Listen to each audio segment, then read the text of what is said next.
Hello students, कैसे हो आप सब। चलिए बच्चों, स्ट्रक्चर ऑफ एटम के दो पार्ट ऑलरेडी हम कर चुके हैं और जैसे कि मैंने आपको कहा था, एक बहुत ही खूबसूरत कहानी है ये एटम का जो डेवलपमेंट है वो। राइट, हमने स्टार्ट किया था बच्चों from the Dalton's atomic theory. फिर कुछ एक्सपेरिमेंट हुए जहां पे इलेक्ट्रॉन का आइडेंटिफिकेशन हुआ, प्रोटॉन मिला, न्यूट्रॉन मिला। फिर सवाल हुए कि इनका अरेंजमेंट कैसे होगा। राइट, तो पहले थॉमसन ने अपना मॉडल दिया था। थॉमसन के मॉडल को किसने गलत प्रूव किया बच्चों? रुथरफोर्ड के अल्फा पार्टिकल स्कैटरिंग एक्सपेरिमेंट ने। फिर रुथरफोर्ड ने अपना मॉडल दिया और रुथरफोर्ड के मॉडल को भी गलत साबित किया किसने बच्चों? मैक्सवेल्स इलेक्ट्रोमैग्नेटिक रेडिएशन के थियरी ने। Because according to that theory, अगर इलेक्ट्रॉन सर्कल में घूम रहा है तो उसका मोशन तो एक्सेलरेटेड होगा, और अगर कोई चार्ज पार्टिकल जैसे कि इलेक्ट्रॉन अगर एक्सेलरेट हुआ तो वो तो अपनी सारी एनर्जी क्या करेगा? एमिट कर देगा। अगर इलेक्ट्रॉन की एनर्जी कम हो गई तो फिर जो न्यूक्लियस होता है वो क्या करेगा? इलेक्ट्रॉन को अट्रैक्ट कर लेगा। मतलब एटम स्टेबल नहीं हो सकता है। राइट, तो ये एक मेजर लिमिटेशन था किसका बच्चों? रुथरफोर्ड के मॉडल का। अब रुथरफोर्ड के मॉडल का जो गलती था बच्चों, उसको करेक्शन करने का काम किया था नील बोहर ने। राइट, ओके, बट ये रुथरफोर्ड के मॉडल का फेलियर और बोहर के मॉडल के बीच में बहुत सारे ऐसे डेवलपमेंट है, बहुत सारे ऐसे एक्सपेरिमेंट्स है, ओके, जिनको बोहर ने यूज किया था अपना मॉडल बनाने के लिए। तो हमें बच्चों इस पार्ट में यह सीखना है कि रुथरफोर्ड के मॉडल का फेलियर और बोहर के मॉडल के बीच की कड़ियां क्या है। ओके, चलिए बच्चों, तो देखते हैं हम स्ट्रक्चर ऑफ एटम के इस तीसरे पार्ट को, जहां पे हम सीखने वाले हैं development leading to the Bohr's model of an atom. Right, तो दो बच्चों मेन चीजें हैं। सबसे पहला है dual character of electromagnetic radiation. Electromagnetic radiation in the sense of light, and the light has dual character. It behave as a wave in some cases and it also behave as a particle in other cases. That is a dual behavior that we will learn in this particular topic. And one more thing is experimental result regarding the atomic spectra. Right, बहुत ही ये beautiful सा experiment है कि अलग अलग atom को जब हम एनर्जी देंगे तो वो एटम क्या करता है? लाइट एमिट करता है, और वो जो लाइट है ना एक पर्टिकुलर पैटर्न में एमिट होता है। राइट, तो ये सब बच्चों हमें इस पर्टिकुलर टॉपिक में करना है। चलिए, तो पहले बात करते हैं बच्चों dual nature of the radiation. Radiation हमने ऑलरेडी देखा है अलग अलग टाइप का, याद है आपको? गामा रे था, एक्सरे था, अल्ट्रावायलेट था, विजिबल था, इंफ्रारेड था, फिर रेडियो वेव था, याद है ना? तो ये सारा जो है वो क्या होता है बच्चों? इलेक्ट्रोमैग्नेटिक रेडिएशन होता है। ठीक है, तो उस इलेक्ट्रोमैग्नेटिक रेडिएशन या हम कह सकते हैं light, in very simple way हम कह सकते हैं लाइट, उसके दो नेचर होते हैं बच्चों। राइट, एक होता है बच्चों उसका वेव नेचर और दूसरा होता है उसका पार्टिकल नेचर। चलिए सबसे पहले उसका वेव नेचर देखते हैं। ओके, तो सबसे पहले बात करेंगे बच्चों हम wave nature of the radiation. Okay, चलिए very simple, let's read it. पूरा थियोरेटिकल पार्ट है। Thermal radiation. थर्मल रेडिएशन का मतलब क्या है? तो कोई भी बॉडी कितने भी टेम्परेचर पे होगा वो अपने में से कुछ ना कुछ रेडिएशन को एमिट करता है, और उस रेडिएशन को हम कहते हैं बच्चों ये थर्मल रेडिएशन। राइट, तो हम क्या पढ़ रहे हैं पहले वो क्लियर करो बच्चों। लाइट जो होता है या रेडिएशन होता है ना, उसके दो अलग अलग चेहरे होते हैं, समझ लो। एक चेहरा होता है उसका वेव जैसा और एक चेहरा होता है बच्चों उसका पार्टिकल्स के स्ट्रीम जैसा।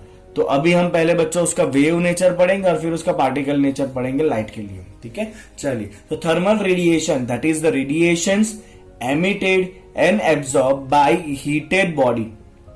थर्मल रेडिएशन क्या होता है बच्चों? रेडिएशन एमिटेड और absorb by the heated body are made of the electromagnetic radiation. right, electromagnetic radiation, electromagnetic क्या होता है वो भी आगे आने वाला है। ठीक है, तब डिस्कशन करेंगे। they have different wavelength and different frequency. अलग अलग बॉडी में से जो रेडिएशन एमिट हो रहा है थर्मल रेडिएशन, उसका फ्रीक्वेंसी एंड वेवलेंथ जो है वो अलग अलग होता है। मैक्सवेल आया बच्चों चैंपियन, यहां पे ये चैंपियन है आपका मैक्सवेल। पूरे थियरी में मैक्सवेल रहना है। राइट, तो Maxwell found that accelerating charge particle emits such electromagnetic radiation. यही तो वो स्टेटमेंट है जिसने रुथरफोर्ड की बैंड बजाई थी। ओके, तो मैक्सवेल ने बच्चों एक्सपेरिमेंट से ये फाइंड किया। ओके, और ये एक्सपेरिमेंट मैक्सवेल ने ये जैसे थियरी दिया था। राइट। मैक्सवेल ने थियरी में क्या कहा था कि अगर कोई चार्ज पार्टिकल को एसेलरेट किया गया तो वो चार्ज पार्टिकल क्या करेगा, इलेक्ट्रोमैग्नेटिक रेडिएशन मतलब एनर्जी को एमिट करेगा। ओके, तो मैक्सवेल के ये थियरी को एक्सपेरिमेंट से कंफर्म करने का काम किया था बच्चों हर्ट्ज ने। ओके, फिजिक्स में आता है 12th स्टैंडर्ड में, that is experimentally confirm by Hertz. Okay, चलिए बच्चों नेक्स्ट पॉइंट क्या है। Maxwell gave the comprehensive explanation of how charge body behave with electric and magnetic field. कोई भी अगर चार्ज पार्टिकल है उसको हम इलेक्ट्रिक फील्ड में रखे या उसको हम मैग्नेटिक फील्ड में रखे तो वह किस तरह से बिहेव करेगा, that was explained by the Maxwell. This is very detailed study and this requires some very high order mathematics, so we will not include it here. Okay, fine. When the charged particles are accelerated, now this point is very important. When the charged particles are accelerated, alternating electric and magnetic field is produced. Whenever any charged particle is accelerated, it produces alternating electric and magnetic field, right? And that field is transmitted also, and this transmit in the form of what? This transmit in the form of wave. That is very important thing. This transmit in the form of wave, and that is what electromagnetic wave or electromagnetic radiation. Are you getting it? The first statement is very simple. Thermal radiations are made up of electromagnetic radiation. They have different frequency and different wavelength. Maxwell found that if the charged particle is accelerated, it emits the electromagnetic radiation. Electromagnetic radiation में होता क्या है बच्चों, alternating electric and magnetic field होता है जो आगे की तरफ क्या होगा बच्चों, ट्रांसमिट होगा। और ये जो भी रेडिएशन है बच्चों वो किस फॉर्म में आगे जाता है, वेव के फॉर्म में आगे जाता है। मतलब रेडिएशन का कौन सा नेचर है बच्चों, यहाँ पे वेव का नेचर है। समझ में आया आपको इतना? ओके, चलिए तो बच्चों आइए इलेक्ट्रोमैग्नेटिक रेडिएशन किस तरह एमिट होता है, किस तरह प्रोपेगेट होता है उसको हम ड्रॉ करते हैं, राइट। तो मान लीजिए बच्चों कि ये तीन जो है वो म्यूचुअली परपेंडिकुलर डायरेक्शन है। Obviously they are mutually perpendicular. Can you see it, right. तो let's take it is x axis, it is y axis, it is z axis. All this three are mutually perpendicular to each other, right. Let's take this is the electric field and electric field का जो vector है बच्चों वो Y direction में oscillate करेगा। So this is the electric field vector. Can you see it like this? So this is your electric field E, right, which is oscillating in which direction? It is oscillating in y direction, up down हो रहा है वो। So I will write this is oscillating in y direction. Getting it?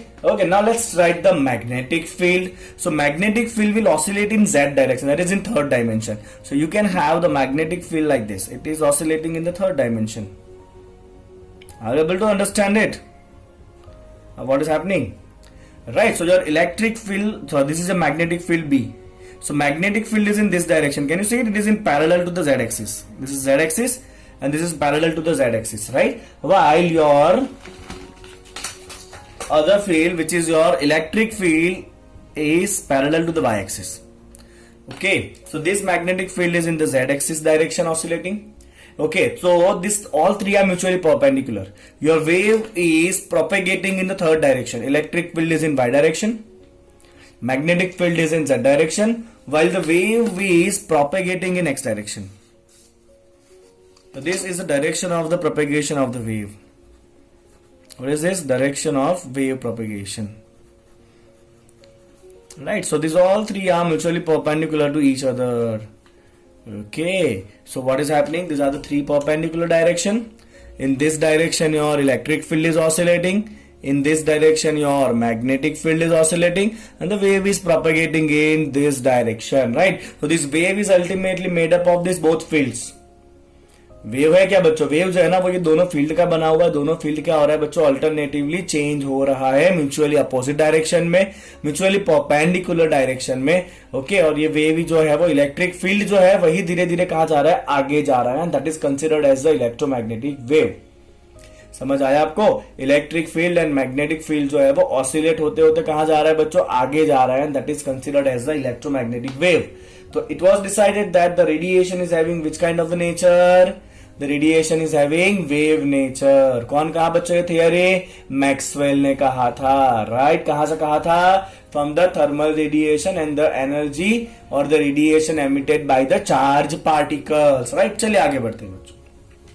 अब ये जो भी आपका radiation है उसका प्रॉपर्टीज क्या क्या है, let's talk about that. First is the oscillating electric field, magnetic field and direction of propagation are all mutually perpendicular to each other. आपको वैसे भी दिख रहा है इलेक्ट्रिक फील्ड y में है, मैग्नेटिक फील्ड z में ऑसिलेट कर रहा है और वेव x में आगे जा रहे हैं, they all are mutually perpendicular. Second is they are non mechanical wave. Non mechanical means they do not require any medium to travel. So very simple thing बच्चों, जो भी रेडिएशन है ना वो नॉन मैकेनिकल है, तभी तो सन का जो रेडिएशन है ना वो अर्थ तक पहुंचता है, क्योंकि सन और अर्थ के बीच में मोस्ट ऑफ पार्ट तो वैक्यूम है, बहुत कम हाइट तक एटमॉस्फेयर होता है, उसके बाद तो पूरा वैक्यूम है, पर वहां से भी रेडिएशन अपने तक पहुंचता है, मतलब they are non mechanical, they do not need any kind of medium. Got it? Third point, there are various types of electromagnetic waves having different frequency and different wavelength. Now that is something you need to remember. Let's see what are the kind of the waves. यहाँ पे कुछ data है जो बच्चों आपको याद रखना है for exam point of view. जैसे कि 10⁻⁶ hertz, hertz you very much aware about कि वो फ्रीक्वेंसी का यूनिट है। तो अगर फ्रीक्वेंसी 10⁻⁶ हर्ट्ज है, ओके, तो इसे कहते हैं बच्चों रेडियो वेव। देखिए कितना लंबा फ्रीक्वेंसी है, 10⁻⁶ हर्ट्ज, राइट? ओके, तो उसे हम कहेंगे बच्चों रेडियो फ्रीक्वेंसी, और उसका यूज होता है बच्चों ब्रॉडकास्टिंग के लिए। जो आपको टेलीविजन मिलता है या रेडियो के सिग्नल मिलते हैं ना, राइट, उसका फ्रीक्वेंसी इतना होता है 10⁻⁶ हर्ट्ज। आपको पता होना चाहिए बच्चों एफएम का जो चैनल होता है ना, उसका फ्रीक्वेंसी कितना होता है बताइए मुझे, 92.7 या 91.9 मेगाहर्ट्ज। आप कभी एफएम यूज करो तो देखना बच्चों, राइट, एफएम का फ्रीक्वेंसी ऐसा होता है कुछ 91.9 मेगाहर्ट्ज। ये मेरा फेवरेट चैनल रेडियो मिर्ची। ओके, तो मेगा का मतलब क्या होता है बच्चों, मेगा का मतलब ही तो होता है 10⁻⁶ हर्ट्ज। तो रेडियो वेव जो है ना बच्चों, they are in order of 10⁻⁶, और उसका यूज होता है ब्रॉडकास्टिंग के लिए। सेकंड, 10⁻10 हर्ट्ज और ज्यादा फ्रीक्वेंसी है, 10⁻10 hertz are called as microwave. और ये माइक्रोवेव बच्चों यूज होता है फॉर रडार सिस्टम। किसके लिए यूज होता है? For radar system, very important for the defence purpose, right? चलिए, फ्रीक्वेंसी अगर और ज्यादा है 10⁻13 हर्ट्ज, तो इसे कहते हैं बच्चों infrared, and this infrared are use for heating purpose. Infrared किसके लिए यूज होता है बच्चों? फॉर हीटिंग पर्पस यूज होता है। क्लियर आपको? चलिए आगे, 10⁻16 हर्ट्ज फ्रीक्वेंसी और ज्यादा है, 10⁻16 हर्ट्ज जितना अगर फ्रीक्वेंसी है ना, तो इसे कहते हैं बच्चों UV light. UV is ultra violet, और आपको पता ही होगा बच्चों के सन में से जो रेडिएशन होता है उसमें यूवी लाइट होता है, जिसको ओजोन क्या करता है? एब्सॉर्ब करता है। ठीक है ना? ओके, चलिए बच्चों, अब very small portion of about 10⁻15 hertz, very small portion. कितना स्मॉल बच्चों? खाली 4000 एमस्ट्रॉन्ग से 7000 Armstrong, this is the wavelength. 4000 Armstrong से 7000 एमस्ट्रॉन्ग, इतना कम वेवलेंथ जो है ना, राइट, उतना ही खाली विजिबल रीजन होता है जो हमारी आंखें डिटेक्ट कर पाती है, राइट? आपको जान के हैरानी होगी कि जो कुत्ते और बिल्लियां होते हैं ना, right, they can even sense this infrared. वो इंफ्रारेड भी सेंस कर पाते हैं, इसलिए उनको रात में ना बहुत कुछ दिखता है। ओके फाइन, बट हमें रात में इतना कुछ दिखता नहीं है अगर पूरा अंधेरा है तो, ठीक है ना? ओके, तो हमारी आंखें खाली इसी को सेंस कर पाती है, इसमें से इस कोई भी वेव को हम सेंस नहीं कर पाते। एक हॉलीवुड का मूवी है बच्चों ल्यूसीफर करके। ओके, अगर आप वो ल्यूसीफर मूवी देखोगे ना बच्चों, हॉलीवुड का, साउथ वाला नहीं, तो ल्यूसीफर मूवी देखोगे ना, तो उसके अंदर ऐसा है कि जो एक्ट्रेस है ना, राइट, तो उसके कुछ ड्रग्स का उसमें केस होता है, राइट, तो उसके पेट में कुछ ड्रग्स होता है, वो फट जाता है। ओके, और वो ड्रग्स इतना स्ट्रांग होता है कि वो जो वुमन होती है, जो एक्ट्रेस होती है ना, उसको कुछ सुपर पावर मिल जाता है, and because of that super power she is able to detect each and every kind of the wavelength. उसको हर एक टाइप के वेवलेंथ जो है ना वो दिखने लगते हैं, तो लिटरली उसको हर एक टेलीफोन में से आने वाला जो सिग्नल है ना वो भी दिखता है। अपने का ये जो पर्टिकुलर टेलीफोन है ना, राइट, उसको भी पर्टिकुलर एक नेटवर्क है, तो यहां से कोई सिग्नल जा रहा है, बट हमें वो सिग्नल नहीं दिखेगा बिकॉज वो इस विजिबल रेंज से बाहर है। बट क्योंकि उस पिक्चर में ऐसा दिखा है कि उस लड़की को कुछ सुपर पावर मिलता है, तो उसको हर एक फोन में से आता हुआ जाता हुआ हर टाइप का सिग्नल दिखने लगता है। ओके, बहुत ही इंफॉर्मेटिव मूवी है, आपको देखना चाहिए एक बार, राइट? चलो, इतना समझ में आया बच्चों आपको अलग अलग टाइप के रेडिएशन। चलो आगे बढ़ते हैं। चले बच्चों, all the electromagnetic radiations have the same speed and that is 3 × 10⁸ metre पर second through vacuum, that is the speed of light. Light itself is an electromagnetic radiation. तो सब सारे टाइप के रेडिएशन का स्पीड जो है वो सेम होता है। चलिए आगे बढ़ते हैं बच्चों। अब कुछ आपको टर्म्स याद रखने हैं, आपको पता ही है मोस्ट ऑफ टर्म्स। तो पहला बच्चों फ्रीक्वेंसी, जिसको हम डिनोट करेंगे बाय एफ। टेक्स्ट बुक में उसको ऐसे डिनोट किया गया बाय सिंबल न्यू। ओके, हम ऐसे डिनोट करेंगे by F, F for frequency. Frequency का मतलब क्या है बच्चों? Number of waves passing in 1 second. एक सेकंड में कितने वेव पास हो रहे हैं उसे कहते हैं फ्रीक्वेंसी। यूनिट क्या है बच्चों उसका? हर्ट्ज। वेवलेंथ, वेवलेंथ का मतलब क्या है बच्चों? लेंथ ऑफ वन वेव, और you can say here length between two consecutive crest or two consecutive trough. This is the crest, this is the crest. So distance between two consecutive crest is called as wavelength. Okay, unit क्या होगा उसका? Metre. Fine, आगे बढ़ते बच्चों। एक बहुत important formula है, velocity is equal to lambda into F. इसको आप दिमाग में डालो। वेलोसिटी v क्या होगा बच्चों? Lambda into F. क्या होगा? Velocity of the wave v is equal to lambda into F, right. चलिए फ्रीक्वेंसी क्या होता है बच्चों? 1 बाय टाइम पीरियड। फाइन, तो फ्रीक्वेंसी की जगह अगर 1 बाय टाइम पीरियड लिखोगे तो you can also write velocity equal to lambda by T, but in most of the cases we will remember this, velocity v equal to lambda into F. Okay, चलिए the next is a wave number. Wave number is lambda bar. Wave number का मतलब है बच्चों number of waves in 1 metre. 1 metre distance में कितने wave आ रहे हैं उसे कहते हैं वेव नंबर। समझे आप? 1 सेकंड में कितने वेव आगे जा रहे हैं उसे कहते हैं फ्रीक्वेंसी। 1 मीटर में कितने वेव इंक्लूड हो गए उसे कहते हैं wave number, and that wave number is inverse of wavelength 1 by lambda is called as wave number. Okay, clear. चलिए बच्चों अब कुछ बात करते हैं इलेक्ट्रोमैग्नेटिक स्पेक्ट्रम।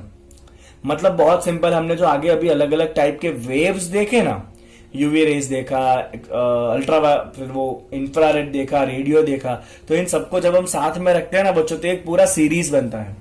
अब ध्यान से देखिए बच्चों, सीरीज में अगर आप फ्रीक्वेंसी के हिसाब से अरेंज करो ना, किसके हिसाब से अरेंज करो बच्चों? अगर आप फ्रीक्वेंसी के हिसाब से अरेंज करो तो सबसे ज्यादा फ्रीक्वेंसी होता है बच्चों गामा रेज का, उसके बाद फ्रीक्वेंसी आता है एक्स रेज का, उसके बाद आता है बच्चों फ्रीक्वेंसी में अल्ट्रा वायोलेट, और उसके बाद एक बहुत छोटा सा पोर्शन आता है बच्चों विजिबल का। और विजिबल में भी बच्चों सबसे ज्यादा फ्रीक्वेंसी होता है ब्लू का और सबसे कम फ्रीक्वेंसी होता है रेड का। विजिबल में सबसे ज्यादा फ्रीक्वेंसी किसका होता है बच्चों? ब्लू का होता है, और सबसे कम फ्रीक्वेंसी होता है बच्चों रेड का। चलिए, विजिबल रीजन के बाद आता है बच्चों IR is infrared reason. Infrared के बाद आता है बच्चों माइक्रोवेव रीजन। माइक्रोवेव के बाद आता है FM and AM। Okay, FM is frequency modulation, AM is called as amplitude modulation. Physics के आखिरी चैप्टर में है 12th में ये। ओके, चलिए, and they both are called as radio waves. और फिर लास्ट में होता है बच्चों लॉन्ग रेडियो वेव्स। तो ये किसके अकॉर्डिंगली है बच्चों? फ्रीक्वेंसी के अकॉर्डिंगली है। तो ये गामा रेज जो है ना उसका फ्रीक्वेंसी कैसा होता है बच्चों? मैक्सिमम। तो अगर फ्रीक्वेंसी मैक्सिमम है ना तो इसका एनर्जी भी कैसा होता है? मैक्सिमम। अभी इसके आगे आप ये फॉर्मूला पढ़ने वाले हो, तो यहाँ पे बच्चों एनर्जी भी क्या होता है आपका? मैक्सिमम होता है, राइट। यहाँ पे लॉन्ग रेडियो वेव जो है बच्चों उसका फ्रीक्वेंसी कैसा होता है बच्चों? मिनिमम होता है, तो उसका एनर्जी भी कैसा होता है? मिनिमम। इंपॉर्टेंट है बच्चों, ये बहुत बार एंट्रेंस एग्जाम में पूछा जा चुका है कि arrange the following in increasing order of frequency और decreasing order of frequency and like that things, right. चलिए बच्चों, अब एक सिंपल सा लॉजिक समझ लीजिए। तो फ्रीक्वेंसी और वेव लेंथ के बीच में क्या रिलेशन है? सो वेरी सिंपल थिंग बच्चों, यहां से रिलेशन देखो, velocity equal to lambda into F, तो frequency is equal to velocity by lambda होगा। अब हर एक वेव का वेलोसिटी कैसा होता है बच्चों? सेम ही होता है, हाँ के ना, ये वाला पॉइंट। तो आपको सिंपली क्या मिलेगा? Frequency is inversely proportional to the wave length. तो अगर यहाँ पे बच्चों आपका फ्रीक्वेंसी मैक्सिमम है तो वेव लेंथ कैसा होगा मेरे बच्चों? मिनिमम होगा। तो इसका वेव लेंथ कैसा है बच्चों? मिनिमम है। किसका? गामा रेस का। तो गामा रेस सबसे ज्यादा पावरफुल रे होता है क्योंकि उसका फ्रीक्वेंसी मैक्सिमम है, एनर्जी मैक्सिमम है, वेवलेंथ कैसा है? मिनिमम है। सबसे ज्यादा एनर्जी गामा रेस के पास होती है, ठीक है। ओके, और यहाँ पे अगर फ्रीक्वेंसी मिनिमम है लॉन्ग रेडियो वेव का, तो इसके लिए आपका वेवलेंथ कैसा होगा बच्चों? मैक्सिमम होगा। फ्रीक्वेंसी मिनिमम मतलब इसकी एनर्जी बहुत ज्यादा कम होती है, इससे कोई हार्म होने वाला नहीं है। समझ आया बच्चों आपको? क्लियर एकदम ये? फाइन। ओके, एक बार वापस पूरी सीरीज बोलेंगे। फ्रीक्वेंसी के अकॉर्डिंगली गामा सबसे स्ट्रॉन्ग है, सबसे ज्यादा फ्रीक्वेंसी है। Gamma rays, X rays, UV rays, visible. वापस, gamma rays, X ray, UV ray, visible. चलिए, इतना 4 आपको साथ में याद रखना है, gamma, X, UV and visible. उसके बाद infrared, microwave, FM, AM and long radio. Infrared, microwave, FM, AM and long radio waves. समझ आ गया आपको इतना? ठीक है। चलिए बच्चों, अब इससे जुड़े हुए एनसीईआरटी एक्सरसाइज से कुछ सिंपल न्यूमेरिकल्स गिनने का टाइम है। Let's see that. चलिए बच्चों देखिए एग्जाम्पल नंबर 2.3 है कि the Vividh Bharati station of All India Radio Delhi broadcast on a frequency of 1.368 kilohertz. So we have given the frequency f is equal to 1.368 kilohertz. Let's convert this to hertz. Kilo you are well aware about 10 power 3 है ना. चलिए आगे बढ़ते हैं बच्चों. Calculate the wavelength of the electromagnetic radiation emitted by the transmitted. So we have to find the wavelength lambda. Okay, and which part of the electromagnetic spectrum does it belong? Okay, मतलब किस part में spectrum देखा ना पूरा, उसके किस part में आता है वो हमें फाइंड करना है. ठीक है, चलिए बच्चों वेरी सिंपल, एकदम सिंपल सा क्वेश्चन है. मुझे ये बताइए बच्चों इलेक्ट्रोमैग्नेटिक रेडिएशन का स्पीड कितना होता है. That is 3 into 10 power 8 metre पर second. That is well aware. Okay, आपको पता ही है कि लाइट का स्पीड, कोई भी रेडियो वेव या कोई भी वेव का फ्रीक्वेंसी, कोई भी वेव का स्पीड कितना होता है 3 इंटू 10 पावर 8 होता है. सिंपल सा फॉर्मूला अप्लाई करें बच्चों. Velocity equal to lambda into F. So lambda equal to V by F. V है आपका 3 into 10 power 8. Frequency is 1.368 into 10 power 3. Okay, तो this is somewhat coming as, अगर इसको आप सिंप्लीफाई करोगे बच्चों तो आपका वेव लेंथ आने वाला है, this lambda is equal to 219.3 metre.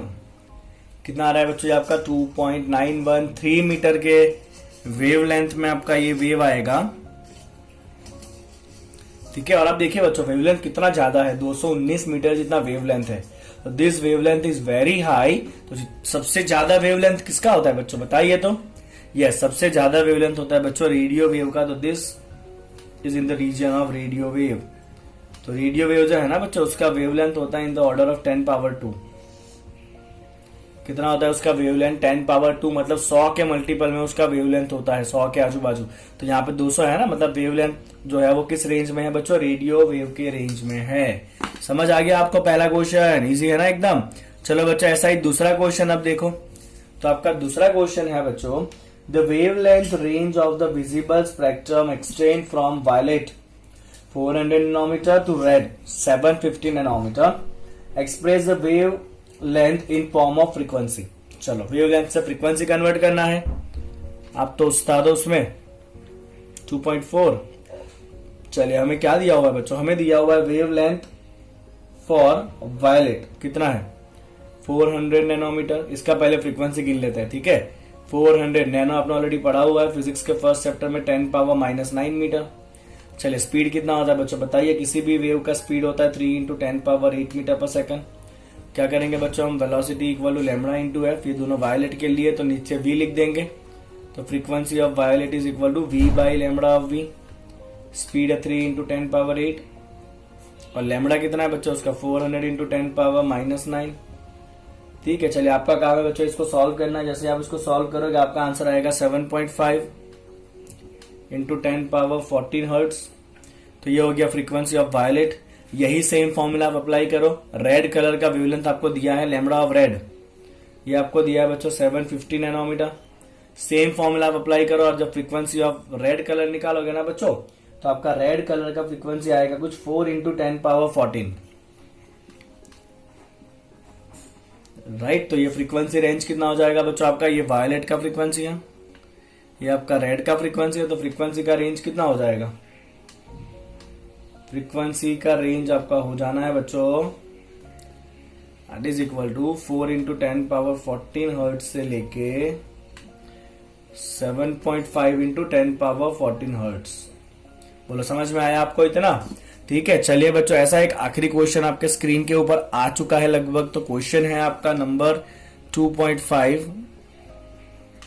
Example number 2.5 क्या कह रहा है देखो बच्चों. तो एग्जाम्पल नंबर 2.5 कह रहा है कि calculate the wave number and the frequency of the yellow radiation having the wave length. So we have the wave length that is 5800 angstrom. चलिए बच्चों एमस्ट्रॉन्ग क्या होता है मैंने पढ़ाया ऑलरेडी आपको. Angstrom is 10 power -10 metre. चलिए first you want to find the wave number. अभी आगे देखा हमने फॉर्मूला बच्चों, wave number lambda bar is equal to 1 by lambda. कर दो बच्चों इसका इनवर्स 5800 इंटू 10 पावर -10 का. ठीक है, इसका आप इनवर्स कर लीजिए बच्चों, कैलसी पे तो आपका वेव नंबर आ जाएगा 1.724 इंटू 10⁻6, 1.724 इंटू 10⁻6। यूनिट क्या होगा, तो लैम्बडा इज इन मीटर, सो 1/λ क्या होगा आपका मीटर इनवर्स हो जाएगा, राइट। चलिए दूसरा आपको फाइंड करना है बच्चों फ्रीक्वेंसी। सिंपल सा फॉर्मूला है, velocity equal to lambda into F, frequency is equal to v/λ, speed is 3 into 10⁻8 and the wavelength is given as 5800 into 10⁻−10. On simplifying this, you will get the frequency as 5.172 into 10⁻14 hertz. So this is the frequency of the given light of yellow color. Clear बच्चों, आपको ये समझ आ गया? आपको तीनों numerical simple थे एकदम, ओके। चलो बच्चों, तो कहानी को अब आगे बढ़ाते हैं। मैक्सवेल ने ऐसा कहा कि भाई इलेक्ट्रोमैग्नेटिक रेडिएशन का वेव नेचर होता है, और उस वेव के बारे में अभी हमने न्यूमेरिकल्स भी गिन लिए।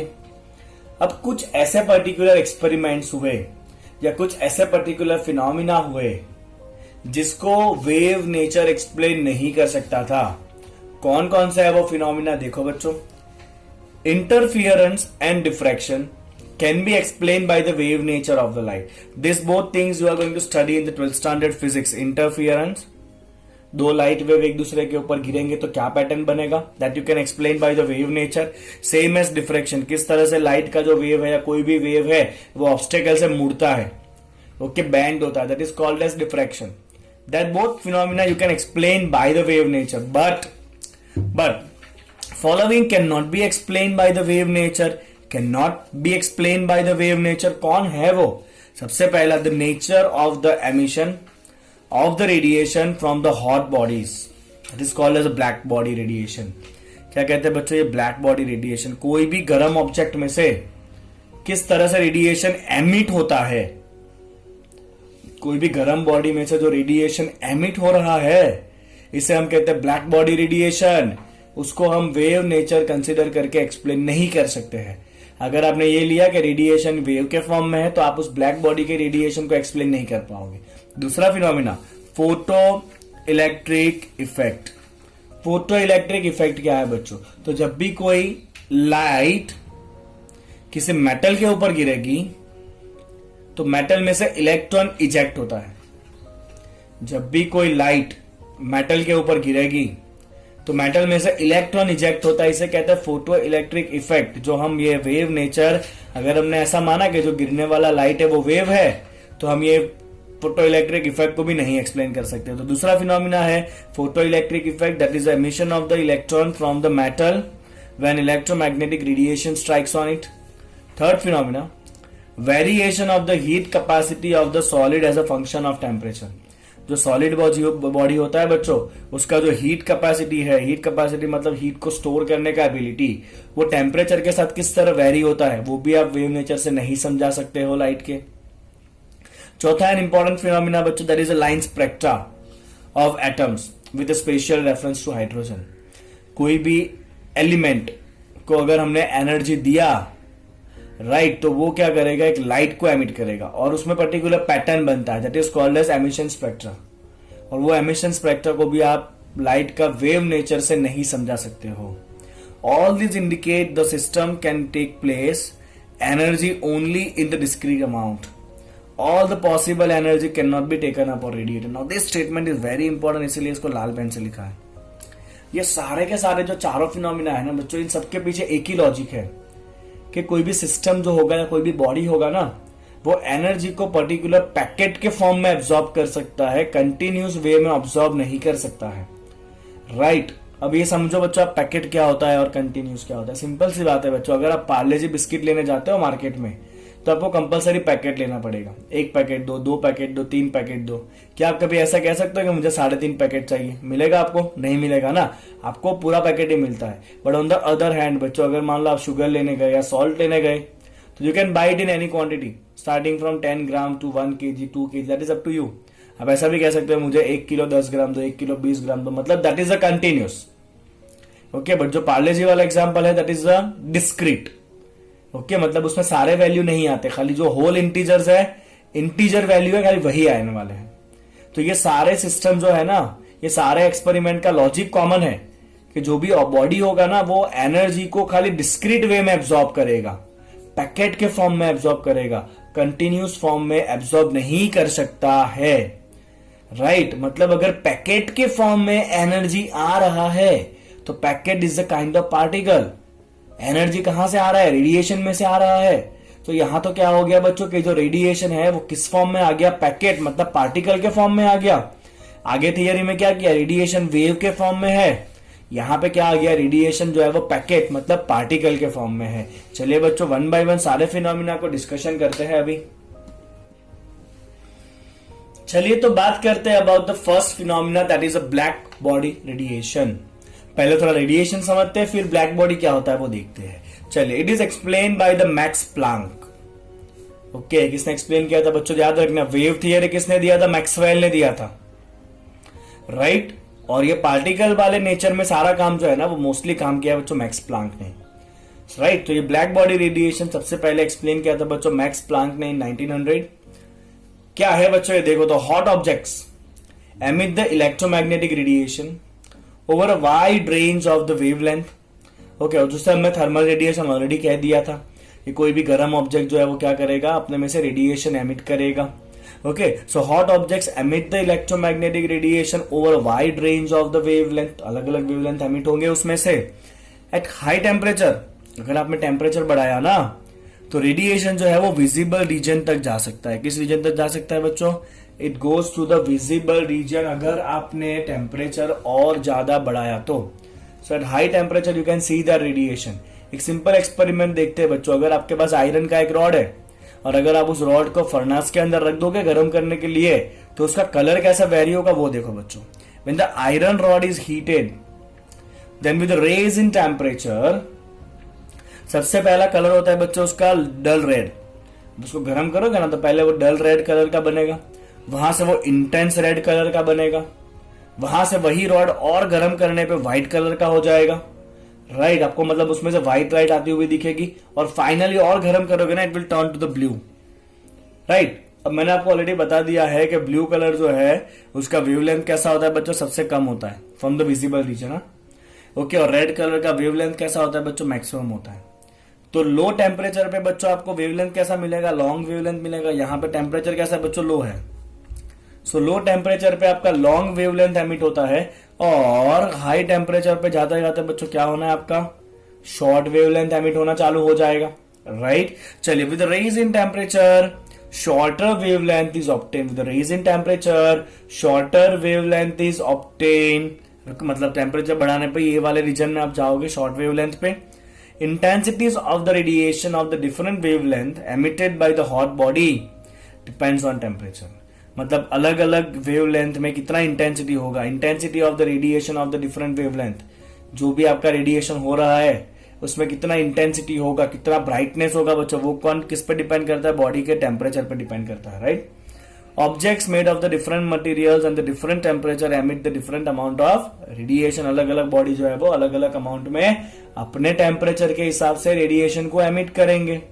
चलिए बच्चों अगर कोई नॉर्मल ऑब्जेक्ट है और उसके ऊपर आपने रेडिएशन को इंसिडेंट कराया तो वो 3 पार्ट में डिवाइड हो जाता है। ये कोई भी नॉर्मल ऑब्जेक्ट है, रेडिएशन को इंसिडेंट कराया बच्चों, वो 3 पार्ट में डिवाइड होता है। क्या क्या है 3 पार्ट? कुछ पार्ट जो है वो एब्जॉर्ब हो जाएगा, कुछ पार्ट जो है वो रिफ्लेक्ट होगा और कुछ पार्ट जो है वो आर पार निकल जाएगा, ट्रांसमिट होगा नॉर्मल बॉडी के लिए। Right because the normal object और ordinary objects are imperfect absorber but we are suppose to talk about the black body. So black body जो है ना बच्चों वो ऐसा ऑब्जेक्ट है जो कि सारे के सारे रेडिएशन को एब्जॉर्ब ही कर लेगा।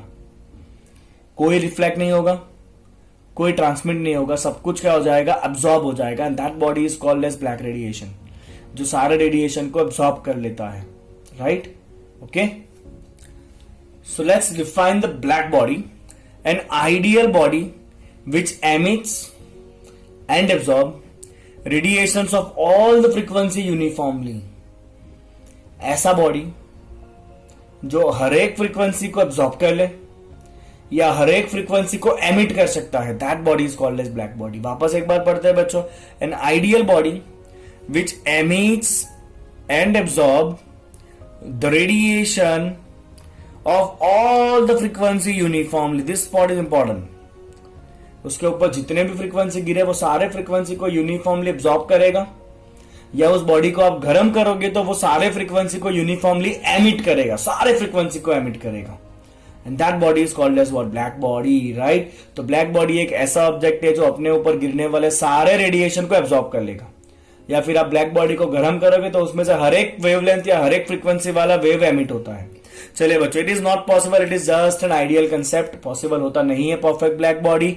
ओके, कार्बन ब्लैक मतलब आपके प्रिंटर में जो इंक आता है ना, पाउडर आता है प्रिंटर में, that is considered as a nearly black body, right. अब बच्चों समझिए यहाँ पे कि एक अगर आपके पास ऑब्जेक्ट है, उसके अंदर परफेक्ट जो है ना वो रिफ्लेक्टिंग सरफेस है, ओके, राइट, और ऊपर एक छोटा सा छेद है।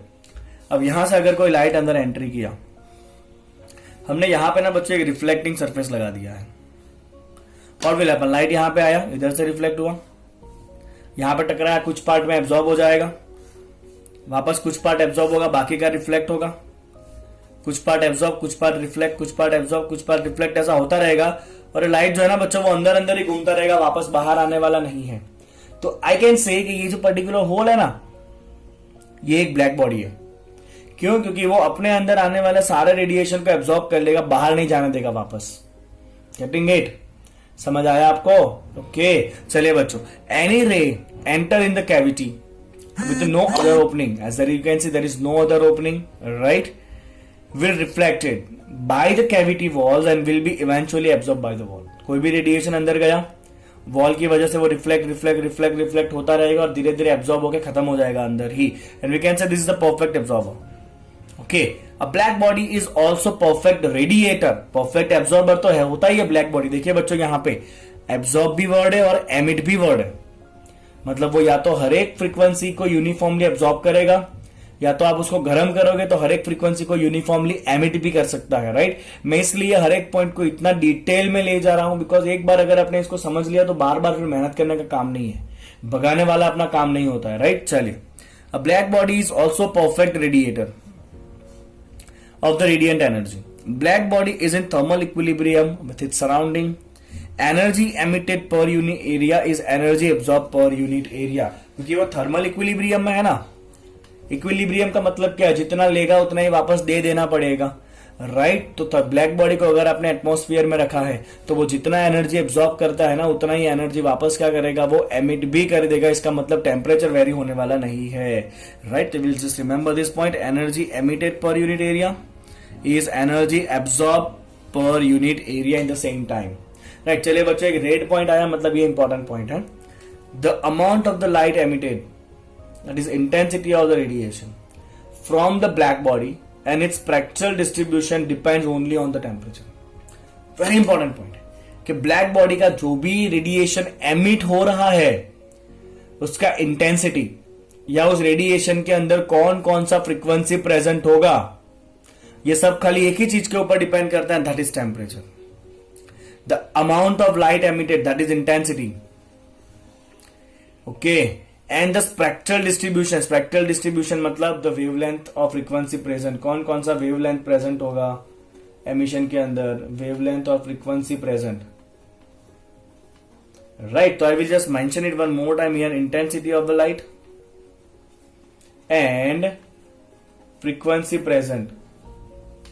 खाली किस पे डिपेंड करता है बच्चों? दोनों के दोनों खाली और खाली डिपेंड्स करते हैं, वो depends on temperature of the body, और कोई फैक्टर पे डिपेंड नहीं करता, they only depends on the temperature. Got it? अभी बच्चों ये ब्लैक बॉडी का रेडिएशन क्या है वो समझा हमने, राइट, कि किस तरह से ब्लैक बॉडी एब्जॉर्ब करता है सारे फ्रीक्वेंसी को, किस तरह से सारे फ्रीक्वेंसी को एमिट करता है, जो भी एमिट हो रहा है या जो भी एब्जॉर्ब हो रहा है उसका इंटेंसिटी और उसमें कौन कौन से फ्रीक्वेंसी होंगे वो टेम्परेचर पर डिपेंड करता है। अभी इसका एक्सप्लेनेशन देना बाकी है कि ये कैसे हो रहा है, लेट्स सी दैट। चलिए बच्चों, अब ये जो ब्लैक बॉडी रेडिएशन था उसमें से जो भी रेडिएशन निकला ब्लैक बॉडी में से, राइट, उसमें अलग अलग वेवलेंथ के हिसाब से कितना इंटेंसिटी है उसका हमें ग्राफ ड्रॉ करना है। और ये ग्राफ बच्चों कुछ इस तरह है कि समझिएगा बच्चों, ग्राफ को बहुत ही ध्यान से। हम क्या करेंगे बच्चों, यहाँ पे इंटेंसिटी लिखेंगे, मतलब जो भी रेडिएशन है वो कितना इंटेंस है, राइट। तो इस एक्सिस पे क्या है बच्चों आपका इंटेंसिटी है, और इस एक्सिस पे क्या है बच्चों आपके पास वेवलेंथ है। क्या है इस एक्सिस के ऊपर आपके पास वेवलेंथ है? समझिएगा बच्चों ध्यान से, ये वेवलेंथ लैम्बडा, ये intensity of the radiation I, and we are proving the relation or we are watching the relation between the intensity of the radiation and the wavelength at some particular temperature. तो relation कुछ ऐसा मिला बच्चों के, ऐसा कुछ graph मिला. Let's say it is a temperature T1. तो ग्राफ क्या कह रहा है बच्चों? ग्राफ कह रहा है कि एट लो वेवलेंथ, जब वेवलेंथ कम है बच्चों, देखो इस तरफ ये वाले रीजन में बच्चों आप ध्यान दो जरा, कि जहां पे वेवलेंथ आपका कम है ना, वहां पे आपका इंटेंसिटी भी कैसा है बच्चों? कम है. तो स्टार्टिंग में क्या हो रहा है बच्चों? ग्राफ ऊपर जा रहा है, मतलब वेवलेंथ के साथ साथ इंटेंसिटी बढ़ेगा. एक पॉइंट ऐसा आ जाएगा जहां पे ये इंटेंसिटी कैसा हो जाएगा? मैक्सिमम हो जाएगा. तो इस पर्टिकुलर वेवलेंथ के लिए आपका इंटेंसिटी कैसा है बच्चों? मैक्सिमम है. यहां पे आपका इंटेंसिटी कैसा है बच्चों? मैक्सिमम है. And this is your wavelength. We'll write this is lambda max. Okay. और इस वेवलेंथ के बाद अगर और वेवलेंथ बढ़ा तो ग्राफ नीचे उतर गया, मतलब इंटेंसिटी कम हो गई. और ये सारा एक्सपेरिमेंट एट टेम्परेचर T1 हुआ है. तो बॉडी में से जो भी रेडिएशन आ रहा है, ओके, पर्टिकुलर वेवलेंथ वाले रेडिएशन का इंटेंसिटी कितना है. समझो बच्चों, ग्राफ कैसे प्लॉट किया? ग्राफ ऐसे प्लॉट किया कि अगर एक फ्रीक्वेंसी यहां पे लैम्बडा वर्सेस आई लिखेंगे हम, तो क्या किया बच्चों? साइंटिस्ट ने ऐसा किया कि जब वेवलेंथ जो है वो x है तो उसके हिसाब से इंटेंसिटी मान लीजिए कि p है. फिर वेवलेंथ अगर y है तो उसके हिसाब से इंटेंसिटी q है. अगर वेवलेंथ z है तो उसके हिसाब से इंटेंसिटी r है. इस तरफ का ग्राफ प्लॉट किया गया. तो ग्राफ का कुछ ऐसा नेचर मिला. तो नेचर क्या कहा बच्चों के स्टार्टिंग में जब वेवलेंथ बढ़ा तो साथ साथ में इंटेंसिटी भी बढ़ी. एक पॉइंट पे आके इंटेंसिटी हुआ मैक्सिमम, और उसके बाद अगर वेवलेंथ और बढ़ा तो इंटेंसिटी वापस कम हो गई. अब क्या किया गया बच्चों? टेम्परेचर को बढ़ाया गया.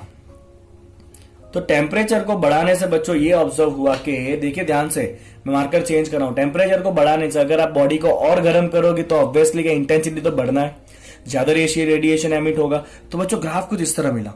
अब टेम्परेचर अगर बढ़ा के किया ना तो this is the kind of the graph obtain at temperature T2, high temperature पे.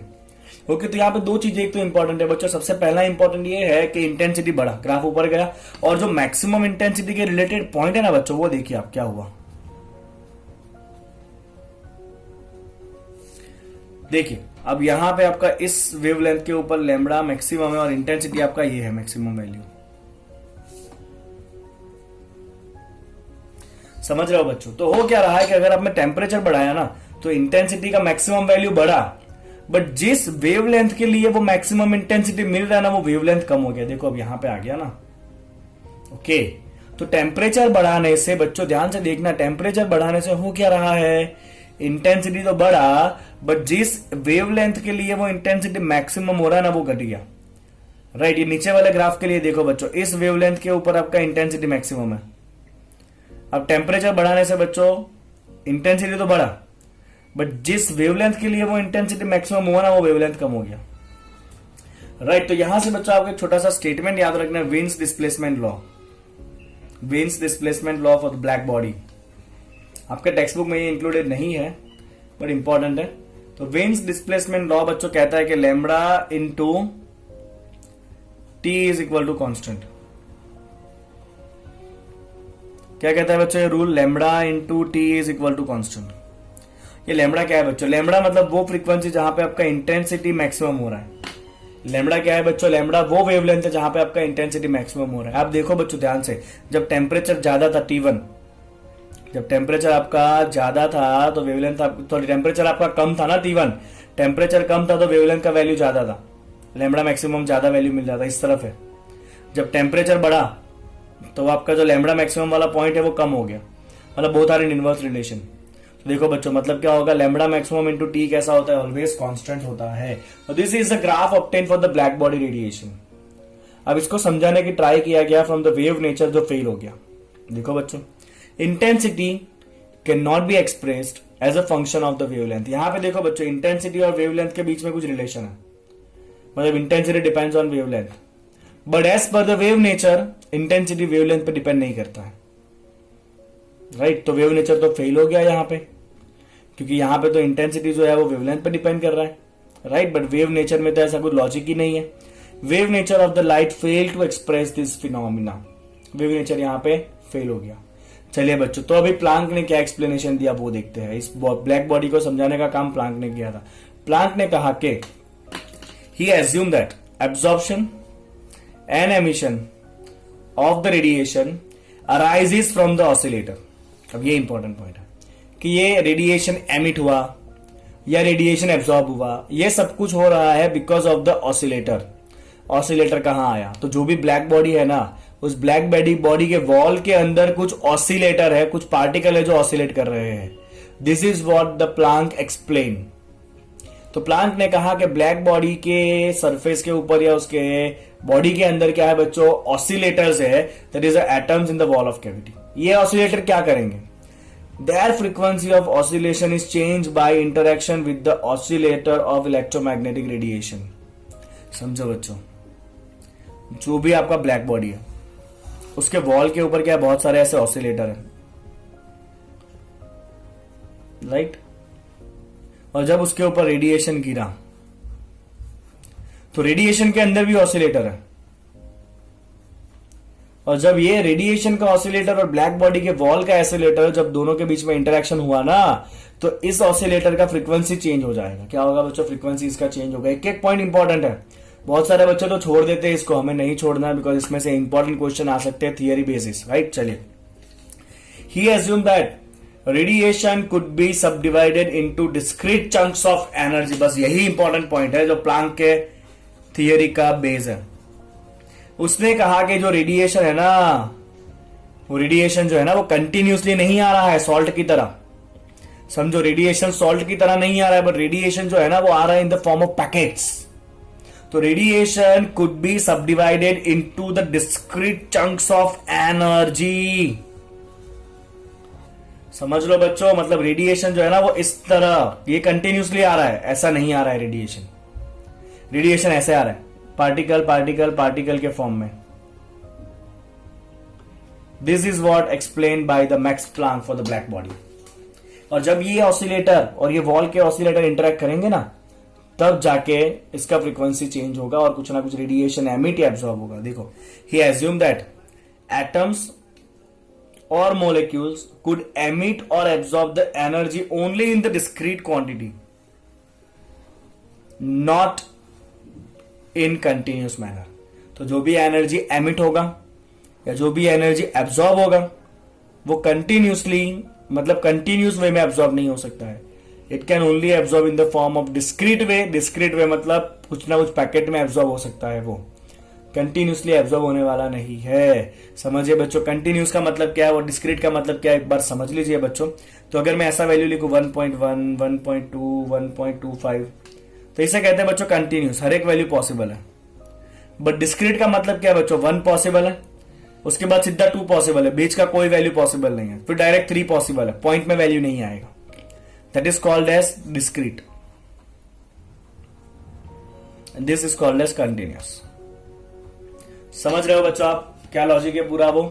ओके, तो प्लांक ने ब्लैक बॉडी के लिए ये एक्सप्लेन किया कि ब्लैक बॉडी के वॉल के अंदर कुछ एटॉमिक ऑसिलेटर है। ओके, जब वो इलेक्ट्रोमैग्नेटिक रेडिएशन वाले ऑसिलेटर के साथ इंटरेक्ट करेंगे तो उनका फ्रीक्वेंसी चेंज होगा, और जो रेडिएशन आ रहा है उसके अंदर क्या है बच्चों? एनर्जी के छोटे छोटे चंक्स है, पैकेट्स है एनर्जी के, राइट? और जो ब्लैक बॉडी है या कोई भी ऑब्जेक्ट है वो एनर्जी को एमिट या एनर्जी को एब्जॉर्ब करेगा तो वो चंक के फॉर्म में करेगा, कंटिन्यूस वे में नहीं कर सकता है वो एनर्जी को एमिट या एब्जॉर्ब। वो डिस्क्रीट पैकेट के फॉर्म में ही एनर्जी को एमिट या एब्जॉर्ब कर सकता है। This was the explanation given by the max Planck about the black body. समझ आ गया आपको एकदम से अच्छे से? Got it? ओके, चलिए आगे बढ़ते हैं। तो मैक्सवेल ने कहा बच्चों के रेडिएशन जो है वो चंक के फॉर्म में आ रहा है, पैकेट के फॉर्म में आ रहा है। तो उस छोटे से छोटे पैकेट को हम क्या कहेंगे? तो उस छोटे से छोटे पैकेट को हम कहते हैं बच्चों क्वांटम। क्या कहते हैं बच्चों? उसको हम क्वांटम कहते हैं। समझ लो बच्चों, लाइट जो है वो कंटिन्यूसली नहीं आ रहा है, वो छोटे छोटे पैकेट के फॉर्म में आ रहा है, और उस छोटे छोटे पैकेट को हम कहते हैं quantum. So quantum is the smallest quantity of energy which can be absorb और emitted by the atom in form of electromagnetic radiation. तो छोटे से छोटा कितना एनर्जी एमिट या एब्सॉर्ब हो सकता है? मतलब छोटे से छोटा एनर्जी का चंक या पैकेट, जिसे हम कहते हैं बच्चों क्वांटम। और इसका एक स्टैंडर्ड नाम आप याद कर लो बच्चों, फोटॉन। इस क्वांटम को हम बच्चों फोटॉन भी कहते हैं। क्या कहते हैं इसको? हम फोटॉन भी कहते हैं। चलिए, ये एनर्जी जो है फोटॉन का या क्वांटम का वो डिपेंड करता है फ्रीक्वेंसी के ऊपर। So energy is directly proportional to frequency. So proportionality constant यहां पे बच्चों आता है h, तो ये आपके लिए एक standard formula E equal to H F. E equal to H F. अभी सारा काम किसने किया बच्चों? प्लांक ने किया ना। तो ये h जो है ना वो भी है प्लांक का कांस्टेंट। क्या है बच्चों? h जो है वो प्लांक कांस्टेंट है और उसका वैल्यू होता है बच्चों 6.626 into 10 power minus 34 joule into second. 6.626 into 10 power minus 34 joule into second. अगर आप इसको सीजीएस में लिखो अर्ग में, तो अर्ग में ये वैल्यू होता है आपका 6.626 इंटू 10 पावर माइनस 27 अर्ग सीजीएस यूनिट इंटू सेकंड, ये सीजीएस में। Okay clear. तो एनर्जी कितना होता है बच्चों? चंक में एनर्जी होता है h इंटू एफ। कितना होता है? चंक में एनर्जी होता है h इंटू एफ, जितना एनर्जी होता है। अब एक और फॉर्मूला बच्चों आप समझ लो, E equal to H F. हमने आगे पढ़ा बच्चों फ्रीक्वेंसी क्या होता है? v by lambda. हमने ऐसा पढ़ा ना, v equal to lambda into F. तो f क्या हो जाएगा आपका? v by lambda. हम लाइट के स्पीड को जनरली c सिंबल से डिनोट करते हैं। ओके तो v की जगह हम c लिख सकते हो, तो आपका ये फॉर्मूला f की जगह आप लिखोगे c by lambda. So you can write energy equal to H C by lambda also. तो जब आपको वेवलेंथ दिया होगा तब हम ये फॉर्मूला यूज करेंगे, जब फ्रीक्वेंसी दिया होगा तब ये फॉर्मूला यूज करेंगे। क्लियर। और प्लांक कांस्टेंट का वैल्यू बच्चों आप याद रखिएगा, that is 6.626 into 10 power minus 34 joule into second, Planck constant. Okay keep it in mind, याद रखना है आपको। चलिए, with this theory Planck was able to explain the distribution of intensity in the radiation from the black body. तो वो जो graph था ना बच्चों, राइट, जो ग्राफ वेव थियरी नहीं एक्सप्लेन कर पाया, प्लांक के इस एक्सप्लेनेशन से वो ग्राफ जो है वो भी एक्सप्लेन हो गया। डिटेल में हमें नहीं जाना है और ओके। चल, distribution of intensity in the radiation from the black body as a function of frequency at different temperature. Right, जो हमें रिलेट करना था ना कि वेवलेंथ मतलब frequency, both things are inter related, right, इस फॉर्मूला से। तो जिस तरह से वो ग्राफ ऐसे कुछ वेरी हो रहा था, लैम्बडा बाय इंटेंसिटी का इस तरफ कुछ ग्राफ था, राइट। तो यहाँ पे क्या था बच्चों? इंटेंसिटी जो है that is the function of wavelength, right, जो वेव नेचर एक्सप्लेन नहीं कर सकता था। But because of this kind of the explanation के रेडिएशन जो है वो कंटिन्यूस नहीं है, रेडिएशन पार्टिकल के फॉर्म में है। Now the Planck was able to explain this relation between intensity and the wavelength of frequency at given temperature. Okay चलिए बच्चों, क्वांटाइजेशन का मतलब क्या है? क्वांटाइजेशन का मतलब है energy can take place in multiple of H F only. मतलब क्या है कि छोटे से छोटा पैकेट कौन सा है बच्चों? H F. तो अब आप कितने पैकेट मांग सकते हो? या तो आप एक पैकेट मांगो, या 2 पैकेट मांगो, या 3 पैकेट मांगो, या n पैकेट मांगो। This n can only be integer. You can not ask for 1.1 HF और 3.5 HF because this quantities are not possible, क्योंकि आधा या पॉइंट में पैकेट मिलने वाला नहीं है। या तो एक पूरा पैकेट एब्जॉर्ब करना पड़ेगा या तो एब्जॉर्ब नहीं करना है। तो एनर्जी के ये वैल्यू पॉसिबल होते नहीं है। समझे बच्चों आप इतना? राइट। तो प्लांक ने एक बेसिक आइडिया दे दिया भाई कि लाइट जो है ना या रेडिएशन जो है ना वो पार्टिकल के फॉर्म में है, फोटोन के फॉर्म में आ रहा है, छोटे छोटे पार्टिकल आ रहे हैं। मैक्सवेल ने कहा था कि लाइट जो है वो वेव के फॉर्म में आ रहा है। प्लांक ने कहा कि लाइट जो है वो पार्टिकल के फॉर्म में है, रेडिएशन जो है वो पार्टिकल के फॉर्म में है। तो ये बच्चों आपका पहला एक्सप्लेनेशन हो गया black body radiation. And I hope कि ब्लैक बॉडी रेडिएशन आपको एकदम क्लियर है, एकदम क्रिस्टल क्लियर, राइट, कि ब्लैक बॉडी क्या होता है, किस तरह वो रेडिएशन एमिट करता है, उसका ग्राफ कैसा बना, ग्राफ वेव नेचर क्यों फेल हो गया ग्राफ को समझाने में, प्लांक ने क्या एक्सप्लेनेशन दिया, right, that all things should be very clear. एक कहानी की तरह आपको इसको याद रखना।